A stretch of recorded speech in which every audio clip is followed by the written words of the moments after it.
마스크 벗는 것을 허락을 받았습니다. 뵙겠습니다. 네, 우리 하나님께 영광의 박수를 한번 올려드리겠습니다. 우리 안락하나교회는 우리 손진호 목사님 저희 신학교 동기고요.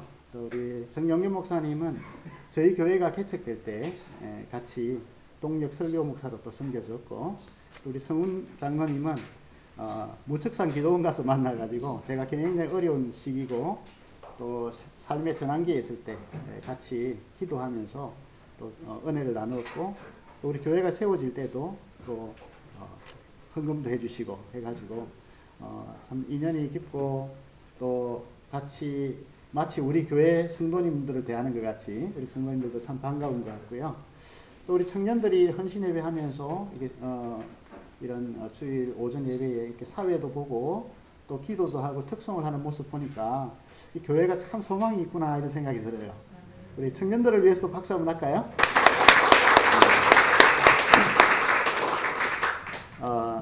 저희 교회도 청년들이 있고, 청년부에는 우리 아이 둘이가 있고, 또 중등부에 우리 아들 하나가 또 있습니다.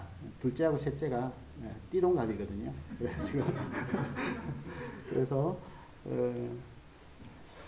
제가 오늘 이제 아무래도 청년의 헌신 예배니까 청년 중에서 참 본받을 만한 청년 한 사람 있잖아요. 다윗이라는 청년을 한번 생각하면서 다윗이 하나님께서 뽑으시고 기름 부으셨을 때 그 장면을 오늘 본문을 통해 다루려고 합니다. 우리 젊은이들에게 있어서 또 뭐 누구나 다 관심사이기도 하겠지만 우리 어린 자녀들로부터 또 젊은 우리 중고등부, 청년, 대학부 또 보면 제일 중요한 이슈가 뽑히는가 안 뽑히는가가 굉장히 중요한 이슈인 것 같아요. 그죠? 그래서 어릴 때 태어나서 유치부를 지나고 또 이제 초등학교를 가고 이렇게 하면서 어떻게 하면 대학에 갈 것인가, 좋은 대학에 갈 것인가. 그래서 기독교보다도 교회 다니는 분들이 더 믿는 교는 어떻게 보면 대학교가 아닌가 그렇게 생각이 듭니다. 그래서 그런 노래가 있잖아요. 저 대학에는 눈물이 없네, 거기에는 기쁨만 있네. 그래서 고등학교 때도 학생들이 1등을 하면 1등 한다고 자살하는 친구들이 생기고, 제일 행복할 때 죽자, 내가 죽고, 1등 하다가 2등 하면 절망이 돼가지고 죽고, 그래 대학에 가면 현실은 남아있지만 또 꿈이 없고, 그렇다 보니까 이 젊은이들이 낙담을 하는 그런 시대에 살고 있습니다. 그래서 어릴 때부터 뽑히는가, 어느 중학교에 들어가는가, 어느 고등학교에 들어가는가, 어느 대학교에 들어가는가, 그 대학교에 들어갔다 하더라도 꿈을 마음껏 펼칠 수 있는 진리의 전당도 아니고, 또 그리고 또 이제 대학 들어가고 졸업을 하고 나면 어떤 직장에 뽑힐 것인가, 이게 굉장히 또 대기업에 들어가기를 원하고, 또 직장에 들어가고 나면 어떤 남자가 나를 뽑아줄 것인가, 어떤 여자가 나를 뽑아줄 것인가, 모든 이슈가 나는 누가 나를 뽑아줄 것인가가 굉장히 큰 관심사가 많습니다. 뽑히는 것에 지나치게 열중하다 보면 이제 뽑혀가지고 어느 정도의 그 자리에 가서 그 자리가 높아진 만큼 실력이라든지 인격이라든지 정직성이라든지 도덕성을 갖추지 않으면 추락하는 것도 그 높은 자리에서 올라간 만큼 또 추락을 하게 되죠. 오늘 그 중에 한 사람이 사울 아니겠습니까? 이스라엘의 초대왕이 됐는데 하나님 앞에 처음에는 겸손하고 순종했지만 하나님의 말씀에 순종하지 않을 때 추락했잖아요. 그렇죠? 추락하고 하나님이 다른 한 사람을 이제 세웠죠.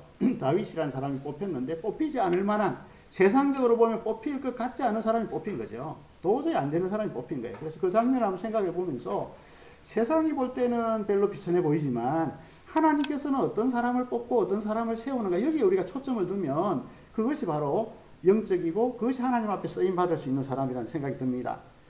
그래서 오늘 하나님께서 뽑아서 사용했던 이 한 사람, 하나님 앞에 뽑혔고 또 계속해서 뽑힌 채로 성장했고, 또 이스라엘의 가장 별과 같은 인물이 되었고, 아브라함과 다윗의 자손으로 예수 그리스도가 태어나게 했던 그리스도인의 모범이 되는 이 청년을 한번 생각해 보면서 하나님께서 뽑은 사람, 여기 한번 주제를 가지고 말씀을 전하려고 합니다. 오늘 본문에 보면 이제 사무엘이 좀 낙향을 했던 것 같아요.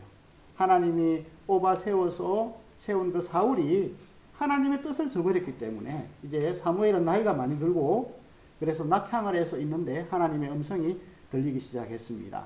언제까지 너가 사울을 뽑은 것, 사울 때문에 실망하고 있겠느냐. 너는 가서 베들레헴에 내가 택한 사람이 있으니까 이새의 아들들 중에 한 사람에게 기름을 부어라. 그렇게 말을 했습니다. 그런데요, 그 말은 사실은 달갑지 않은 말이었어요. 왜냐하면 사울이 살아있잖아요. 사울이 살아있는데 어떤 사람한테 가서 기름을 부어서 왕으로 세우면 어떤 일이 나겠습니까? 잘못하면 목숨이 왔다 갔다 하겠죠. 그죠? 또 지금 기분이 꿀꿀한 거예요. 사울 세웠다가 지금 이게 슬픔이 있고 절망이 있고 실망이 있는데 가기 싫은 그런 마음도 있었을 것 같아요. 그래서 두려움과 슬픈 마음이 공존하고 있었습니다. 사무엘이 그죠? 그렇지만 두려움과 슬픈 마음 이상으로 중요한 것이 하나님이 뭐라고 말씀하셨는가 여기에 주목을 했다는 거죠. 지금 우리가 이 세대에 살아가는 사람들이 세 가지 대로 살아간다더라고요. 되는 대로 살아가는 거예요. 그러니까 하나님이 계시지 않고 내 생각대로, 내 마음대로 내가 주인이 돼가지고 살아가는 것이죠. 그리고 두 번째는 이 성령대로 우리는 살아야 되잖아요. 그래서 성령대로 살지 않고 좋을 대로, 내가 좋아하는 대로 그렇게 살아가요. 그 다음에는 나름대로 기분에 따라 살아가는 것이, 슬픈 감정이 있었고 두려움의 감정이 있었잖아요. 감정대로 살아가는 감성세대다 그런 표현을 썼잖아요. 그러나 하나님의 사람들은 우리 SFC 옛날에 강령에 보면 어떤 것이 있었어요? 세 가지 중심이 있었죠. 우리는 하나님 중심, 또 성경 중심, 교회 중심. 성경의 인물들을 보면 다 그래요. 하나님을 중심으로 삼고 또 성경이 뭐라 말하는가, 내 감정을 넘어서서 성경이 말하면 따르는 것이죠. 그리고 공동체를 위하는, 교회를 위하는, 하나님 나라를 위하는 섬김에 나의 위험을 무릅쓰고 감정을 무릅쓰고 나가서 섬기게 될 때에 그런 사람을 통해서 다시금 역사를 돌이키는 물꼬를 만들어내는 역할을 했다는 것을 볼 수가 있습니다. 사무엘이 그랬죠. 기분이 꿀꿀했어요. 슬펐습니다. 두려움이 있었습니다. 그렇지만 하나님이 말씀하시니까 질문을 했어요. 거기 가면 괜찮겠습니까? 그렇게 물었고, 하나님은 그래, 제사를, 여호와를 위한 제사를 드리러 왔다 해라. 그리고 이새와 이새의 아들들을 초청해라. 그렇게 말씀을 했고, 이새의 아들들 중에 내가 뽑을 왕이 거기에 있다. 그렇게 말씀을 해주었고, 사무엘은 기분도 갈 기분이 아니었고 슬픔이 있었고 두려움도 있었지만 하나님 중심의 사람, 그리고 성경, 말씀 중심의 사람, 그리고 하나님의 교회를 위하는 사람은 두려움과 위험을 무릅쓰고 슬픔을 넘어서서 결국은 그 자리로 내려갔다고 말씀하고 있고, 6절부터 이제 그 이후의 말씀은 거기서 어떻게 이새의 아들들을 면접을 보고 어떻게 그 사람을 뽑아서 기름을 부었는지의 과정을 설명을 하고 있죠. 그래서 6절 이후는 면접이죠. 면접을 어떻게 보게 되었고 하나님은 어떤 사람을 면접 가운데 뽑았는가, 그 내용이 기록이 되어 있습니다. 그래서 우리도 오늘 이 과정들을 한번 생각해 보면서요, 세상에 좋은 기업에 뽑힐 수도 있고 또 세상에 좋은 대학에 갈 수도 있고 그렇지 않은 사람도 있을 거지만, 우리는 하나님이 정말 이 사람은 뽑아서 써야 되겠다, 하나님이 볼 때 이 사람은 정말 한번 사용해야 되겠다, 거기에 하나님이 주목하는 사람이 되면 그것이 성공한 인생 아니겠습니까? 그죠? 그래서 오늘 그 부분을 한번 생각을 해보려고 합니다. 자, 이제 제일 먼저 면접 보러 들어오는 사람이 있었죠. 이제 사무엘이 여호와의 말씀대로 행하여, 4절 말씀 보면 사무엘이 여호와의 말씀대로 행하여 베들레헴에 이르렀다. 그렇죠? 하나님 중심, 말씀 중심, 또한 교회 중심의 사람이었어요. 그러니까 장로님들이 5절에 그 당시에는 타락을 했기 때문에 혹시 사무엘이 오면 항상 하나님의 그런 명령을 전하기 때문에 두려움이 생긴 거예요. 또 뭐 때문에 왔냐? 그러니까 평강을 위함입니까? 아니면 심판입니까? 이렇게 질문을 했고, 평강을 위함이다. 이렇게 말했죠. 이제 이새와 이새의 아들들을 제사에 청했는데 6절 말씀에 보니까 같이 한번 읽어볼까요? 시작.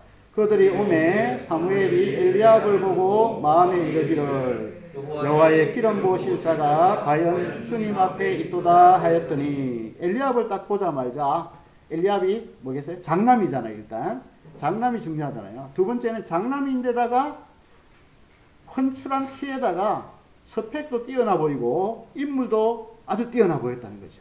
그러니까 하나님이 여기 가라 한 이유가 이 사람 때문에 오게 했구나. 먼저 외모를 보고 판단을 했다는 것이죠. 이 사람이구나. 스펙을 보고, 우리로 치면 스펙을 보고 이 사람이구나 판단을 하고 자기가 들고 있는 기름불에 힘이 들어갔겠죠. 그때 하나님께서 7절 말씀, 사무엘에게 말씀하신 말씀이 나왔는데요. 같이 한번 읽어볼까요? 시작. 여호와께서 사무엘에게 이르시되 그의 용모와 키를 보지 말라. 내가 이미 그를 버렸노라. 내가 보는 것은 사람과 같이 아니하니 사람은 외모를 보거니와 나 여호와는 중심을 보니라 하시더라. 사무엘도 영적인 사람이었지만 뭐니 해도 외모를 보고 또 가진 것을 볼 때에 마음이 쏠렸죠. 그를 보니까 장남이자 훤칠한 키를 가졌고 당당한 체구도 가졌고 멋지게 생긴 얼굴이 있다 보니까 이 사람이구나, 이 사람을 왕으로 세우려고 했구나 짐작을 하고 예상을 했다는 것입니다. 그랬더니 하나님이 말씀했죠. 그 용모와 키를 보지 말라. 내가 이미 그를 버렸노라. 무서운 말씀이죠. 나의 보는 것은 사람의 보는 것과 같지 아니하니 사람은 외모를 보거니와 나 여호와는 뭘 보신다고요? 내모를 보느니라. 그죠? 내적인 모습, 외적인 모습이 아니라 속사람, the heart, 그 중심을 보신다고 말씀을 하고 있습니다. 그 다음 사람 둘째 아들 아비나답이 지나갔는데요. 이도 택하지 아니하였다. 세 번째 사람 삼마가 지나갔는데 이도 내가 택하지 아니하였다. 아들 7명이 다 지나갔는데 이도 택하지 않았다는 겁니다. 사람들의 관심은 스펙이죠. 또 외모입니다. 또한 얼마나 저도 이제 전에는 대학 다닐 때는 빼빼했어요. 샤프하다 이런 말을 들었는데요. 지금은 듬직하다 그런 말을 많이 들어요. 그래서 좋은 표현이기도 하고 또 때로는 그게 아주 은혜스럽게 포장한 표현이라고 저는 생각을 하고 있습니다. 엘리압을 우리 한번 생각을 해볼까요? 외모가 뛰어났습니다. 그리고 그것을 꾸미는 데다가 시간을 투자했을 것 같아요. 그죠? 근데 외적인 것에 투자하는 만큼 하나님이 버렸다는 걸 보니까 그 속에 하나님 말씀도 없었고 하나님을 경외하는 마음도 없었고 하나님의 백성다움이 없었다는 것을 알 수가 있습니다. 하나님은 다 알고 있다는 거죠. 하나님은 중심을 보기 때문에 이 사람이 오늘 여기 온 이유, 이 사람이 오늘 여기에 서 있는 이유, 이 사람의 삶의 동기가 무엇인지, 이 사람이 하나님과 교제하는 사람인지 아닌지 이것을 알고 계셨다는 것이죠. 그리고 내가 이미 그를 버렸다. 이미 하나님을 떠난 지가 오래됐다 이 말이죠. 이미 불량자가 되었다 이렇게 선언을 하신 것이죠. 사람들이 볼 때는 그럴듯한데 이미 그를 버렸다 그렇게 말씀을 하고 있습니다. 근데 여러분 우리도 그렇죠. 우리 교회 전도사님이 새로 왔는데 보니까 우리 여자 집사님 권사님들이 되게 좋아하시는 것 같더라고요. 키도 큰 데다가 인물이 또 잘생기고 하니까 그죠? 외모를 사람이 안 볼 수가 없어요. 그러다가 성실하기까지 하니까 얼마나 좋겠어요. 그런데 뭐 외모가 나빠야 된다 이런 말은 아니에요. 중요한 것은 외모를 단장하는데 지나치게 시간을 보내면서 우리 내면을 하나님과 교제하는데 소홀히 보내면 문제가 된다는 거죠. 하나님의 사람들은 이 예배의 자리에 나올 때에 정말 사모하는 마음을 가지고 신령과 진정의 마음을 가지고 예배하는 것을 누가 아신다고요? 사람들은 몰라요. 사람들은 아유 이제 대학도 그렇고 뭐 직장도 특별한 데 없고 이렇지만 하나님은 그 중심을 보신다니까요. 하나님께서 사용하신 사람은 생긴 여부가 아니라 인생의 삶과 여정의 말씀 중심으로 살아가는가 그것을 보고 있다는 것이죠. 저는 이제 SFC 대표를 했기 때문에 오랫동안 26년 동안 SFC 강사를 했는데요. 가면 항상 우리 권사님들이 아이고 한 사람 뭐 우리 딸이 있는데 소개를 해달라든지 아들이 있는데 소개를 해달래요. 그러면 조건이 뭡니까 물어보면 신앙만 좋으면 된대요. 그래서 제가 이게 찾아가지고 휴대폰에서 사진을 이렇게 보여줘요. 이 친구들 신앙이 참 좋습니다 하면 그냥 안 되겠습니다. 그게 뭔 말이에요? 신앙만 좋으면 된다 했는데 실제로는 외모와 학력을 따지더라고요. 지금 직장은 제대로 다니고 있는지 이런 걸 따지더라고요. 그래서 이 세상이 따지는 것은 어떤 사람은 A, B, C, D, E를 따진다더라고요. A는 ability, 능력이 있는가. B는 beauty, 예쁜가. C는 컴퓨터를 잘 다루는가. D는 드라이브 라이센스가 있는가. E는 국제화 시대에 English, 영어를 좀 잘하는가 뭐 이런 걸 따진다더라고요. 우리는 A, B, C, D, E 말고 더 중요한 거는 F가 중요합니다. 그죠? Faith, 믿음이 있는가. 그 중심에 하나님을 향한 마음이 있는가. 이게 더 중요하다는 거죠. 여러분 우리 청년들도 잊지 마시기를 바래요. 우리 배우자를 고를 때 보면 정말 그 믿음, 그 중심에 믿음이 있는가 이거 봐야 돼요. 하나님과 교제하는 사람은요. 갈수록 얼굴이 변해가더라고요. 저도 샤프했는데 듬직하게 변해가더라고요. 또 어떤 세상 사람들은 돈키호테형을 좋아한다더라고요. 돈 많고 키 크고 호리호리하고 테크닉이 있어야 된다 이렇게 표현하는데요.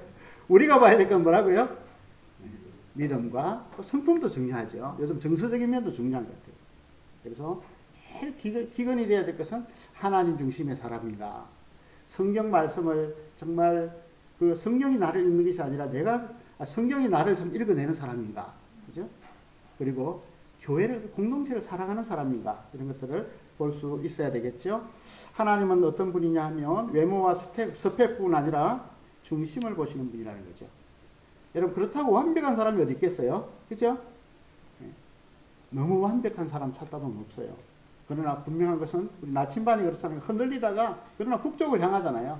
흔들리기는 하지만 항상 그 중심에 결정적일 때는 하나님 말씀을 쫓아 결정할 수 있는 사람. 그런 사람이 중요한 것이죠.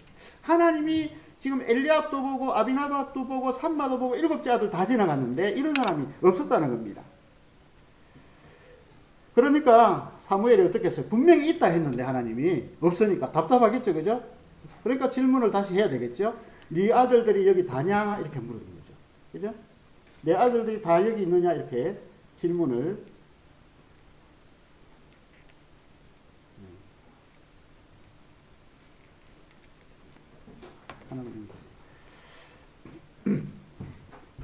자, 우리 11절 같이 한번 읽어볼까요? 11절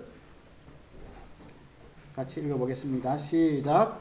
또 사무엘이 이새에게 이르되 내 아들들이 다 여기 있느냐? 이새가 이르되 아직 막내가 남았는데 그는 양을 지키나이다. 아멘. 여기까지.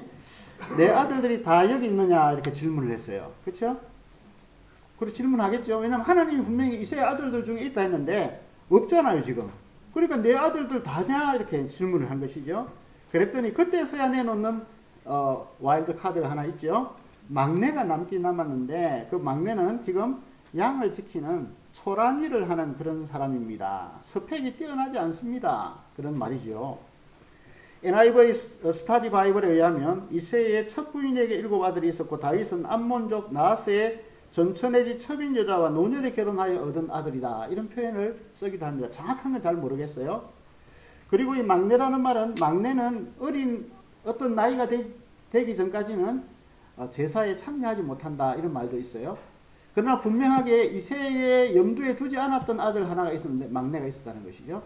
막내가 있습니다. 그러나 그 막내는 지금 양을 지키는 초라한 일을 하고 있습니다. 그렇게 표현을 했다는 겁니다. 여러분들의 삶은 어때요? 하나님께서 여러분들을 쓰시겠다 하면 아유 제가 되겠습니까? 겸손인 것 같지만 하나님을 못 믿는 사람일 수도 있겠죠? 그죠? 하나님께서 우리 누구나 다 사용하실 수 있고요. 그러나 아무나 사용하시진 않아요. 여러분 누구나 다 쓰임받을 수 있어요. 여기 지금 양을 치는 목동도 쓰임받을 수 있고요. 또 물고기 잡는 무식한 어부 베드로도 쓰임받을 수 있잖아요. 그러나 어떤 사람을 쓰십니까? 믿음을 가진 사람, 하나님을 사랑하는 사람, 그죠? 하나님을 사랑해서 말씀대로 살려고 하는 사람, 그런 사람을 하나님이 택하신다는 걸 볼 수가 있죠. 저는 이 말씀을 많이 묵상을 해봤어요. 막내가 남았는데 양을 지킵니다. 이건 굉장히 비하하는 표현이잖아요. 어찌 보면 있기는 있는데 걔가 뭐 하겠습니까? 이런 말이기도 해요. 그런데 여기에 우리가 한 묵상을 하고 다시 한 번 더 그 의미를 한번 추적해 본다면요, 거기는 굉장히 또 중요한 의미가 있을 수 있어요. 막내긴 하지만 양떼를 잘 지킵니다. 이런 표현도 볼 수가 있는 것이죠. 막내긴 하지만 작은 일을 맡겼지만 그 일을 충성되이 지금도 지키고 있는 아이입니다. 그런 표현을 쓸 수 있는 것이죠. 시편 16편에 보면 이런 구절이 나오죠. 6절에 보면 주께서 내게 줄로 재어준 구역은 아름다운 곳에 있으며 나의 기업이 실로 아름답도다. 주께서 나에게 자로 지어준 구역은 아름다운 곳에 있다는 거예요. 내가 부르심 받은 그곳이 어떤 사람이 볼 때는 다른 사람과 비교해보면 너무나 좀 안 좋은 대학일 수도 있고, 안 좋은 또한 직장일 수도 있고, 안 좋은 환경일 수도 있고, 금수저가 아니라 할지라도 하나님이 내게 자로 재어준 구역은 아름다운 곳에 두셨습니다. 이런 고백을 하는 것이죠. 그것이 굉장히 이 본문에 나타나는 막내가 남았는데 양떼를 지키고 있습니다. 어떻게 지킨 사람이에요? 다른 성경을 찾아보면 어떻게 지켰는지 나오잖아요. 사자와 곰이 오면 다른 사람들 피해버리지만 이 다윗은 하나님이 나에게 자로 재어주시고 하나님이 나에게 맡겨주신 일들을 창의적으로 해서 적들로부터 보호하고 그들의 생명을 사랑하는 사람이었잖아요. 그죠? 그래서 막내 안 따라해볼까요? 막내가 남았는데 뭘 하고 있다고요? 양을 지키나이다. 네? 없어요? 있네요. 나왔습니다. 그래서 내 아들들이 다 있느냐? 막내가 남았는데 그는 양을 지키나이다. 여러분 이게 한번 묵상을 해보세요. 비록 내가 초라한 곳에 있지만 나는 이곳에서 하나님이 세워주신 곳이라고 생각하고 생명을 사랑함으로 잘 섬기고 있습니다. 이게 우리 그리스도인들의 모습 아니겠습니까? 내게 줄로 재어준 구역은 아름다운 곳에 있으며 나의 기업이 실로 아름답도다. 어떤 분은 매 1년 이렇게 구역을 이렇게 조직을 하면 항상 바꿔달라는 분이 있어요. 저 사람하고는 안 됩니다.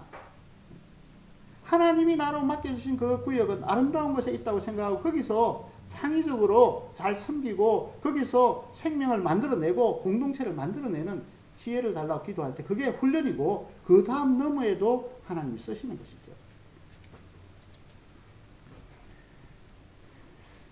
지난번에 한참 오래전부터 있었던 이야기지만요. 이단 중에 이단 종교 중에 교회에 들어와서 교회를 괴롭히는 이단 종교가 있다더라고요. 그게 뭡니까 했더니 원불교를 하더라고요. 원불교가 뭡니까 했더니 원망불평 교만한 성도. 자기가 주어진 곳에서 여기 아름다운 곳에 있다고 하면서 하나님이 내게 맡겨주신 이 안락 하나교회에 얼마나 감사한지 하나님 참 감사합니다. 작은 교회지만 하나님이 이곳에서 섬기게 하시고 하나님이 이곳에서 봉사하게 하시고 하나님이 나에게 맡겨주신 이곳을 어떻게 아름답게 만들어 갈까요? 그렇게 말하는 사람하고 우리 교회는 이것도 없어. 우리 교회는 저것도 문제야. 어떤 사람 때문에 또 불평하고 나는 이 정도 사람인데 여기에 내가 와서 되겠냐? 원망불평 교만한 그런 사람들을 하나님 쓰실 수가 없어요. 그렇죠? 오늘 이 다윗은 어떤 사람이었어요? 막내지만 양떼를 잘 지키는 사람. 자로 재어준 그 구역에서 정말 창의적으로 일하는 그런 사람이었다는 겁니다. 이게 그리스도인의 모습 아니겠습니까? 이새는 애가 하나 남아 있긴 했는데 걔가 뭐 하겠습니까? 이렇게 표현하는 것 같이 보여요. 걔가 뭘 하겠습니까?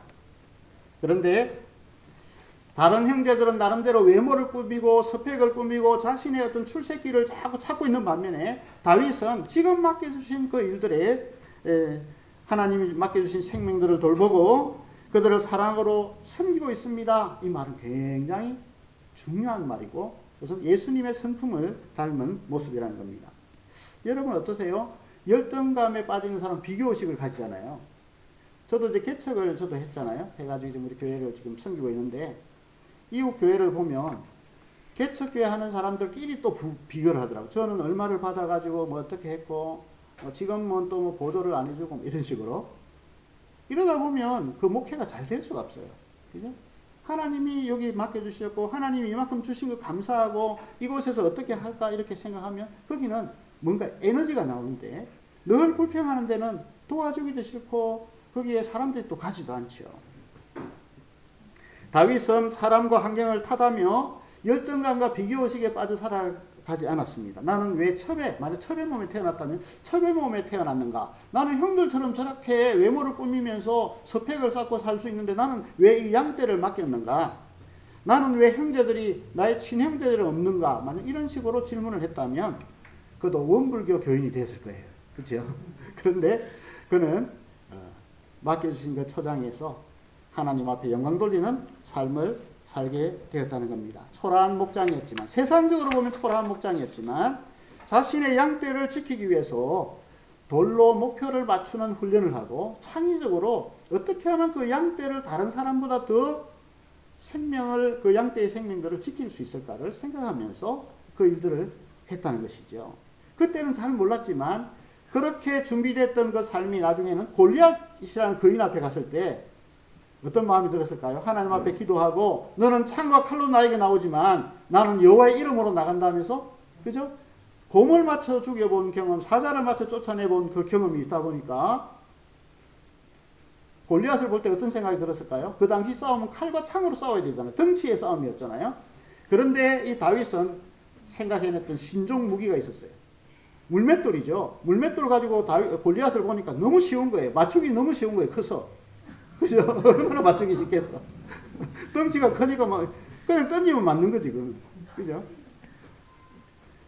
여호와의 이름을 의지하면서 나가서 물맷돌을 가지고 이겼다는 것이죠. 그렇죠.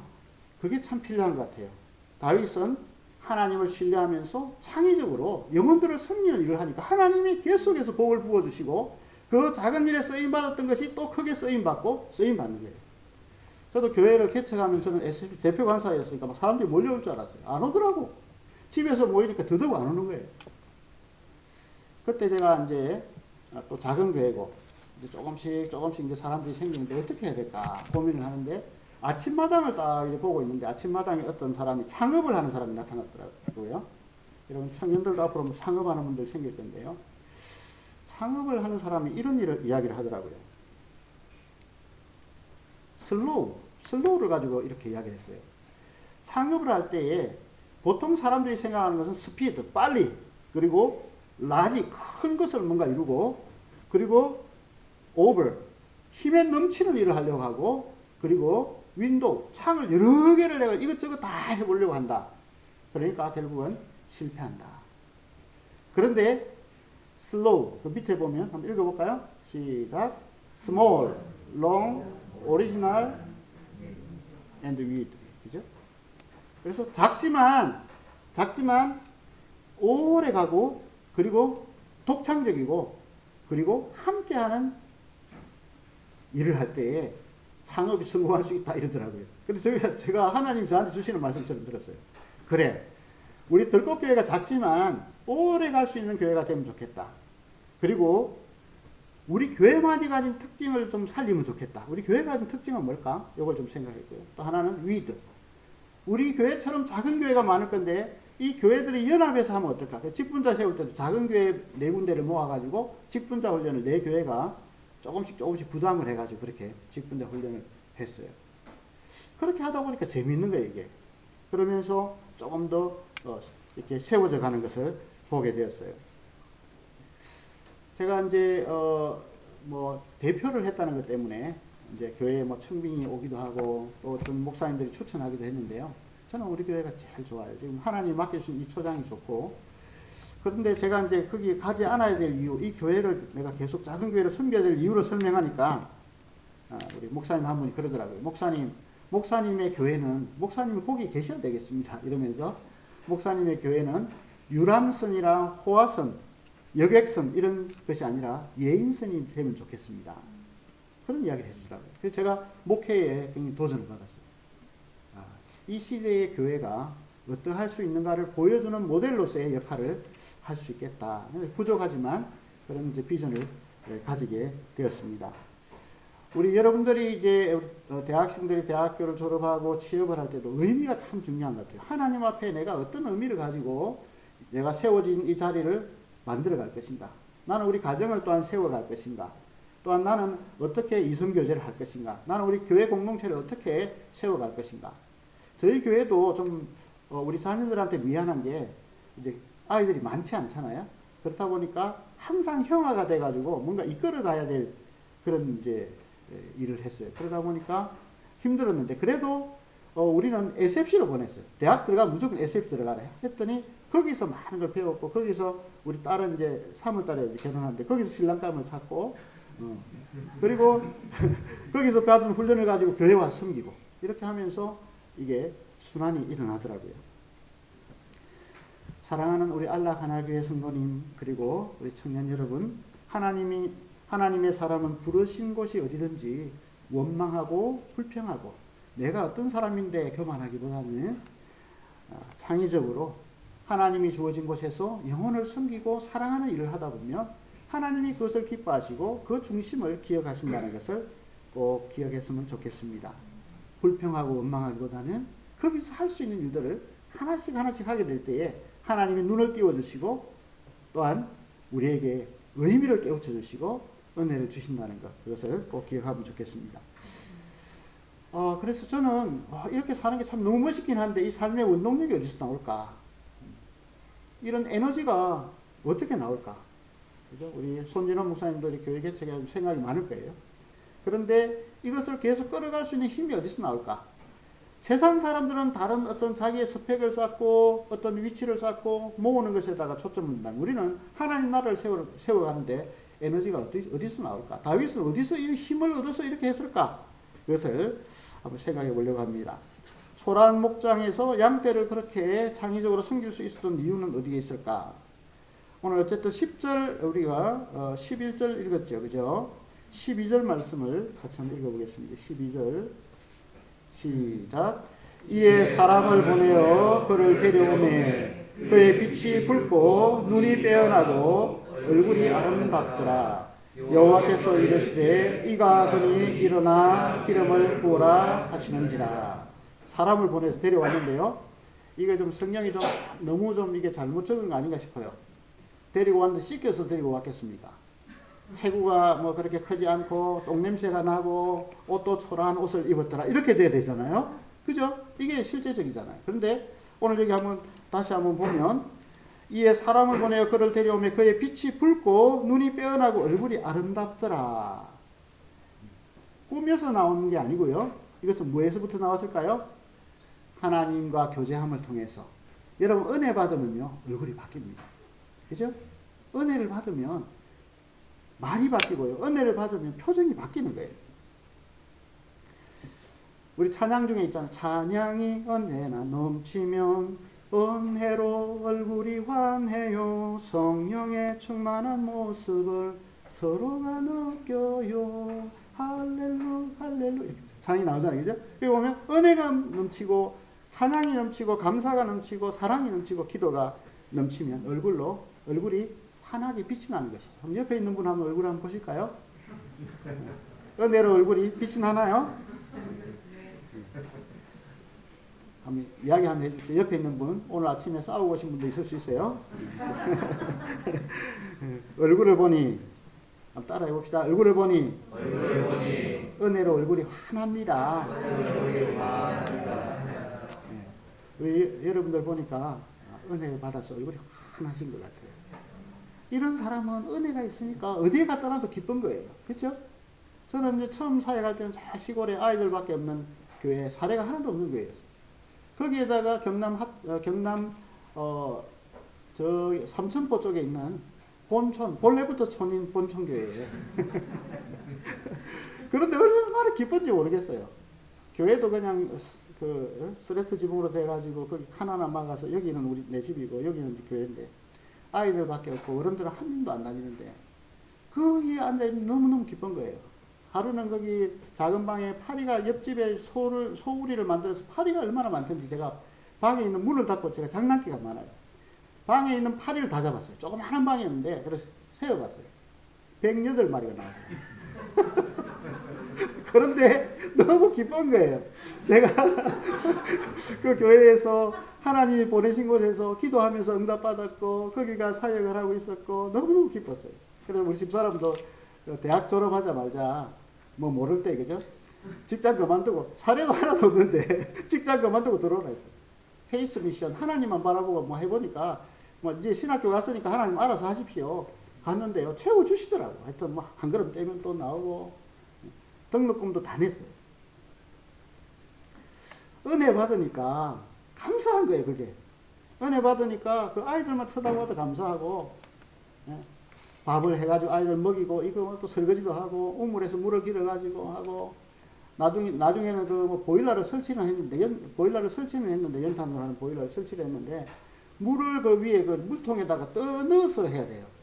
그래서 지붕에 올라가서 우물물을 길어다가 붓는데 그게 얼마나 행복한지 했잖아요. 또 하나 새로운 게 나왔잖아요. 오늘 은혜가 없는 사람은 바울을 한번 보세요. 예수님을 만나고 은혜가 없었잖아요. 율법을 믿었지만 종교생활을 했지만 없을 때는 얼굴이 살기가 등등했다 그랬어요. 근데 은혜 받고 나니까 이 사람이 자기를 돌로 치는 사람, 핍박하는 사람이 있지만 또 힘들게 하는 교인도 있었지만 그들을 생각할 때마다 감사하고 하나님 앞에 기도한다. 그렇게 말을 하는 것을 봅니다. 여러분, 여러분의 삶에도 이 하나님과의 그 친밀도, 하나님과의 그 교제함, 그걸 누려야 돼요. 내가 말씀을 읽는 것도 중요하지만 말씀이 나를 읽어낼 수 있도록까지 묵상하는 게 중요해요. 다윗은 어떻게 중심이 하나님께 인정받았고 초라한 초장에 살면서도 불평 없이 하게 되었는가? 하나님과 교제하고 있었거든요. 하나님이 내 편이라는 걸 알았거든요. 하나님이 크신 그 하나님이 초라한 자기를 불러주셨다는 걸 알았거든요. 그분하고 교제하고 있을 때 시편 8편에서 뭐라고 말합니까? 주의 손가락으로 만드신 주의 하늘과 주의 베풀어 주신 달과 별을 내가 보니 인자가 무엇인가인데 주께서 저를 권고하시나이까, 방문하시나이까. 양치고 똥냄새 나지만 초장너머에서 그 하나님이 자기를 다스리시는 그 아름다움을 묵상할 때에, 그것을 느낄 때에 감사하고 기쁨으로 감당할 수 있고, 창의적으로 일을 하면서 맡겨주신 거 감사하고, 아름다운 자연 주신 거 감사하고, 함께 하시는 거 감사하면서 나갔다는 것이죠. 그러니까 그 사람을 하나님이 쓰시지 않을 수가 없죠. 그 중심이 인정받지 않을 수가 없었다는 것이죠.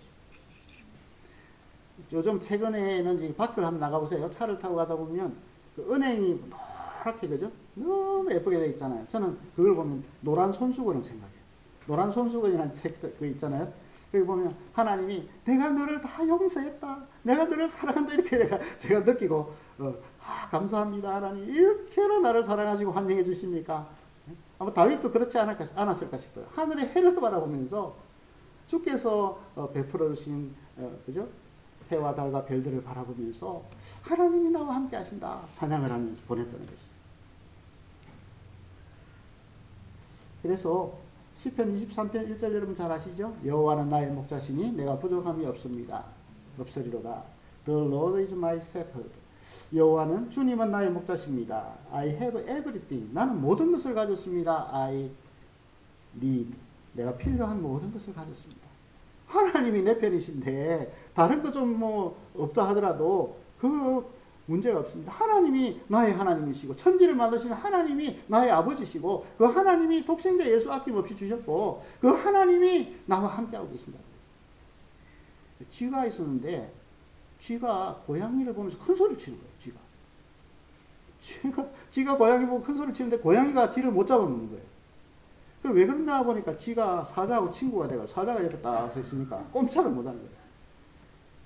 우리가 그런 거 아니겠습니까? 우리는 비록 작지만 하나님이 내 편이 되시는 거예요. 하나님이 나를 붙들고 계신 거예요. 성경을 보니까 The Bible tell me so. 주님이 나를 사랑하신다는 그 말이 성경에 적혀 있는 거예요. 하나님은 세상 끝날까지 우리와 함께 하신다는 거예요.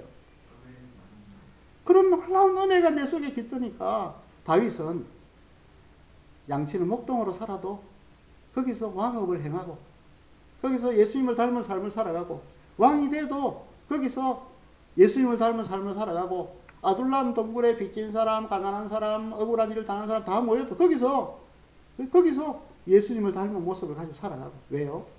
은혜로, 하나님의 은혜로, 하나님이 나와 함께 계시기 때문에, 내가 필요한 모든 것을 이미 가지고 있기 때문에 그 세상 사람들이 가진 돈을 가지고 부러워하지 않고 세상 사람들이 가진 명예를 보고 부러워하지 않고 아무것도 없는 것 같지만 모든 것이 있는 자처럼 갇힌 자처럼 보이지만 자유한 자로 살아가는 것이죠.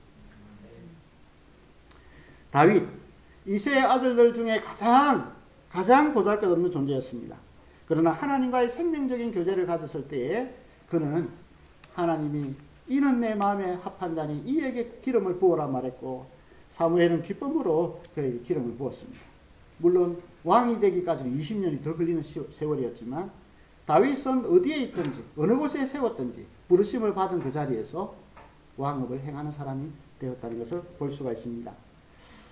유진 피터슨이라는 사람은 이런 말을 했어요. 부르신 곳이 어디든지 휘파람 불며 왕업을 행하는 사람. 이 사람이 바로 다윗이다. 참 맞다는 생각이 들어요. 유진 피터슨이 현실에 뿌리박은 영성이라는 책에서 이렇게 말했습니다. 유진 피터슨의 아버지는 정육점 주인이셨다 그래요. 나는 언제나 아버지를 제사장으로 생각했다. 아버지는 하얀 작업용 앞치마를 두르고 암소와 돼지를 잡아 내장을 뽑아내고 고기를 자르셨다. 아버지는 늘 웃는 얼굴이셨고 가게에 들어오는 손님들을 부르며 반갑게 맞이하셨다. 예배당은 우리에게 반드시 필요하다. 하지만 우리가 매일의 영성, 즉 성령님이 우리 안에 형성시켜 사시는 그리스도의 생명을 성장시키고 실천할 1차적 장소는 예배당이 아니라 하나님을 경험하고 예수님께 순종하며 성령을 받은 영성 생활의 1차적 환경은 바로 일터다. 그렇게 표현을 했습니다. 왕업을 행하는 사람은 부르신 곳이 어디든지 하나님과 교제함으로부터 시작된다는 걸 잊지 말아야 되겠습니다. 우리가 아침에 출근하기 전에 머리를 감고 또 세수를 하고 화장을 하듯이 우리는 날마다 주님과 교제하는 시간을 가져요. 하나님 오늘 하루가 시작됐어요. 하나님 오늘도 생명 주신 거 감사해요. 하나님 오늘도 내가 누구를 만나고 누구를 만날 건데 그 가운데서 왕업을 행하는 사람이 되게 해주세요. 휘파람 불면서 어렵지만 그곳에 하나님이 보내주셨기 때문에 자르져 주신 그곳에서 살기를 원합니다. 하루는 한참 오래 지났지만 우리 딸이 그 책상에다가 붙여놨더라고요. 이 책상은 내가 하나님께 드리는 제단입니다. 여러분 싱크대에다가 얼마나 그 설거지하기 귀찮아요. 이 싱크대는 내가 하나님 앞에 드리는 제단입니다. 여러분 일터에 가서 아니면 제일 먼저 앉는 그 자리에 이곳은 내가 하나님께 드리는 제단입니다. 그렇게 적어 놓으시고 하나님과 교제하는 시간을 가지시기를 바라요. 저는 오늘 이 본문 하나님이 뽑아서 쓰시는 사람은 어떤 사람일까? 그것은 유진 피터슨에게 한 말을 더해서 하나님과 친밀하게 교제하며 부르신 곳이 어디든지 휘파람 불며 왕업을 행하는 사람이다. 이렇게 결론을 내리고 싶습니다. 여러분 하나님을 만나십시오. 그분과 교제하는 즐거움을 알아보시기를 바라요. 성경 몇 장 읽었다도 중요하지만 그 말씀이 내 속에 들어와서 그 말씀이 나를 읽어내는 체험을 가지시기를 바라요. 그리고 하나님을 찬양해 보세요. 모든 자연 세계 속에서 우리에게 말씀하시고 일반 은총 속에서 말씀하시는 하나님을 만나보시기를 바라요. 그리고 주일 예배에 올 때 찬양을 할 때 정말 마음에 감동을 가지고 그 가사의 고백을 진심으로 한번 드려서 하나님 앞에 찬양해 보시기를 바라요. 그럴 때에 하나님께서 우리를 다시금 새롭게 하셔서 이 사람은 내 마음에 합한 자다. 이 사람은 나는 외모를 보는 것이 아니라 나는 중심을 본다. 거기에 기록되는 그런 사람이 될 거라고 생각이 듭니다. 저는 경남 합천 가야면 덕천리 촌에서 태어났습니다. 굉장히 촌에서 태어났어요. 불교밖에 없고 교회는 조그마한 교회였어요. 거기서 하나님 나를 뽑아주신 게 얼마나 감사한지. 또한 경남 삼천포 환덕 본촌에서 제가 사역했지만 하나님이 거기에 사역하고 있는 그것을 중심을 귀하게 보시고 하나님이 그 아이들이 이제 자라서 이제는 집사가 되고 또한 이제 자녀를 또 많이 기르고 또 신앙생활하는 거 보면 너무너무 귀하다는 생각이 들어요. 여러분 세상이 보는 것 말고 하나님 보시는 눈으로 그러신 곳이 어디든지 하나님과 친밀하게 교제하면서 왕업을 행할 수 있는 저와 여러분 다 되시기를 주의 이름으로 축원합니다. 네. 찬양을 하려 했는데요. 우리가 오늘 그냥 할까요? 부르신 곳에서라는 찬양 아시죠? 그 찬양을 말씀하면 생각하면서 우리가 같이 불렀으면 좋겠습니다.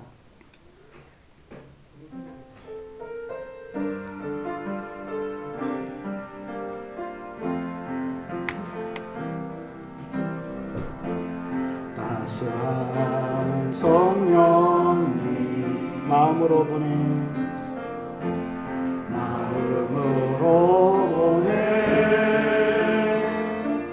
내 몸을 감싸며 부르시는